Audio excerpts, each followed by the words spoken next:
Hey, people. I have somebody in my house doing some work, so I'm wearing a mask to be safe because, I'm ancient in age and I'm one of the high risk people, I guess. So I have to be careful.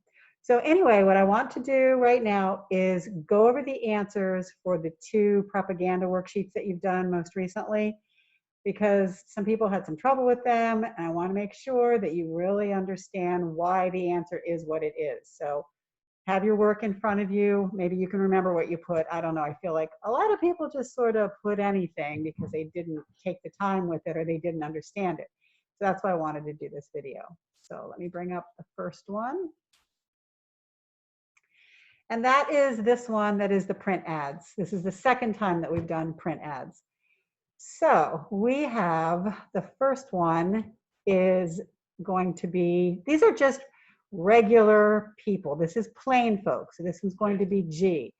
So yeah, we have some other ones that have people in them, but obviously that is not going to be plain folk because, I mean, does that look like a regular person? And that one definitely isn't because that's appealing to the rich. So let's go back up to this one and look at it again. This is clearly the one of your options here that is most definitely plain folk. Plain folks is when you use regular people in your ad so that people like us can relate to them. All right, the second one is going to be name calling because delivery and DiGiorno, this is obviously their ad, is showing how much more expensive delivery is. So this is what you would call name calling. They're saying something negative about their competition. Next is glittering generalities, hope, action, change. Those are glittering generalities is going to be words that have some kind of a positive emotional feeling. So that's for Obama's campaign, hope, action, change, glittering generalities. So that is D. Then we have this Oreo ad, and this is called stacking the cards. This is when they give you some information to make you think, in this case, that it's a healthy product, but they're not telling you everything. There's nothing on there about how much sugar is in it, how many calories, how much fat, even though it's reduced fat, how much fat you're still getting. It doesn't have anything. It just has reduced fat, which stacks the cards in their favor to make you think that it's a healthy product. All right, next is going to be Bandwagon, and that is the one where you don't want to be left out. Everybody's doing it. Everybody knows about it. Everybody's using it, and it's implying that it's a great product. That's why everybody uses it. So when it says America's favorite mascara, that sounds like most of America buys this product. And if you're not buying it, you're missing out. You need to get on the bandwagon.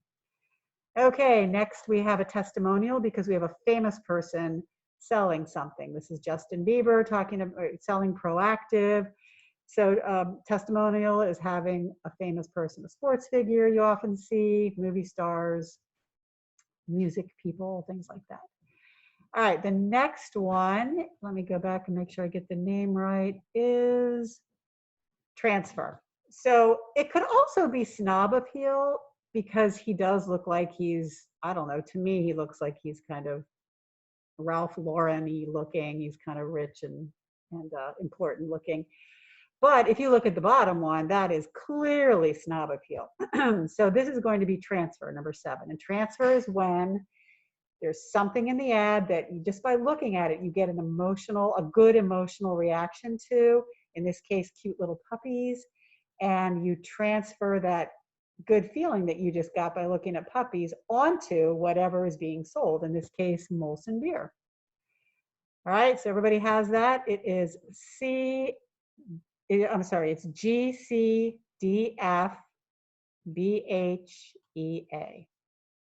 And then the next one is the one you most recently did that people seem to have more trouble with, and that is the logical fallacies. So let's look at each of these and talk about them. And these are just the definitions. So the attempt to win support for an argument by exploiting your opponent's feelings of pity or guilt. So it's an appeal to emotion. And if it's an appeal to emotion, it is going to be ad misericordiam, and that is C. Ad misericordiam is an appeal to emotion. And we'll see an example of that down below. 2, attacking somebody's character rather than their argument. So you attack the person, you say something negative about the person, but not about the argument that they're making. That's a weak way to argue. And that means attacking the man, literally ad hominem, against the man in Latin. So that one is A. An argument given in response to another argument which is irrelevant and draws attention away from the subject. And that is a red herring. A red herring is, it's kind of just like trying to throw the person off track. If you're arguing back at somebody, but you're arguing something that's irrelevant and not related to the argument, that's a red herring. So red herring is B. Negative information about a person is presented with the intention of discrediting everything he says. So that's poisoning the well. You say something about someone to turn the listener or the audience against that person or that product before they even have a chance to say anything. It's giving the viewer or the reader or whatever a negative impression before that person has even done one thing, poisoning the well. 5, a broad conclusion based on a small sample is a hasty generalization. Hasty generalization means you hear one or two things and you draw a conclusion. So that's not enough evidence typically.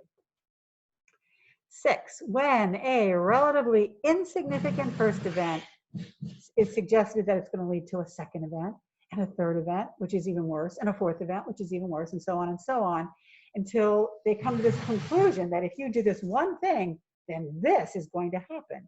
But there's no real clear path. It's just sort of like, hey, this could happen, and then this could happen, and this could happen.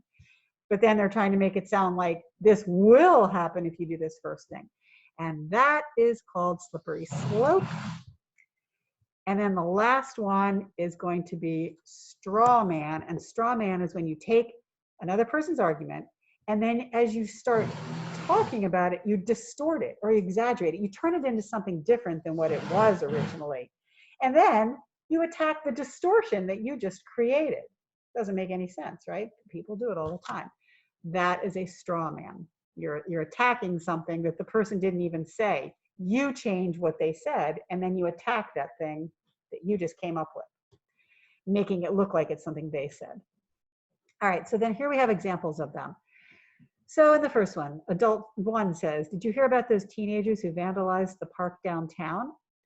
And adult 2 says, I did hear about that. Teenagers are so irresponsible and destructive. Well, that's not true. Not all teenagers are irresponsible and destructive.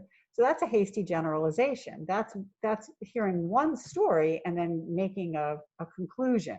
Doesn't make any sense. Second, don't ask my friend to help you plan for the party. She has terrible taste in music. So that's poisoning the well.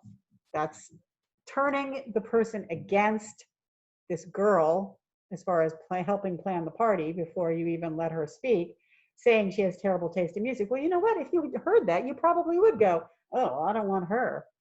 They just poisoned the well against that person. All right, number 3, unfortunately, we have to lay off 5% of the workforce. That's bad news, but now watch what they do. It's important for us to note that the product we create is exceptionally flawless, and we thank our manufacturing department for that. So they just totally change the subject to get you off track thinking about the bad news of the layoffs. And that is a red herring. That's when you try to divert somebody's attention into a different direction to get away from the negatives. All right, next one. Hey, Professor Moore, we shouldn't have to read this book by Freud. Everyone knows he used cocaine. Well, yeah, maybe he did use cocaine, but that's attacking the man, not attacking the work that he did. So Sigmund Freud, probably have heard of him, was a famous psychologist and psychiatrist, and he is worth reading. It's interesting stuff. Whether it's right or wrong, it's worth reading, even if he did take cocaine. So ad hominem is attacking the man rather than the man's argument. You can read Freud and then attack him, but you can't attack his work based on the fact that you don't like the way he lived his life. And the last one, oh, officer, there's no reason to give me a traffic ticket for going too fast because I was just on my way to the hospital to bring blood bags to my dying grandmother. Well, that is clearly an appeal to pity. Hey, please don't give me a ticket. Look at this noble thing that I was doing. Look at this. Don't you feel sorry for me? Let me go. That's ad misericordiam. And that is C. Okay? I hope that helps. You're going to see these on your final exam, so make sure you understand them. If you don't, send me an email. Maybe we can chat, or we can go on Zoom or Skype or whatever, and I can explain them to you one-on-one. Maybe that'll help. I look so ridiculous giving you a lecture with this mask on, but I had to do it. I had to do it. All right, I'm going to get out of stop share, and I'm going to end this. Let me know if you have any questions. Goodbye.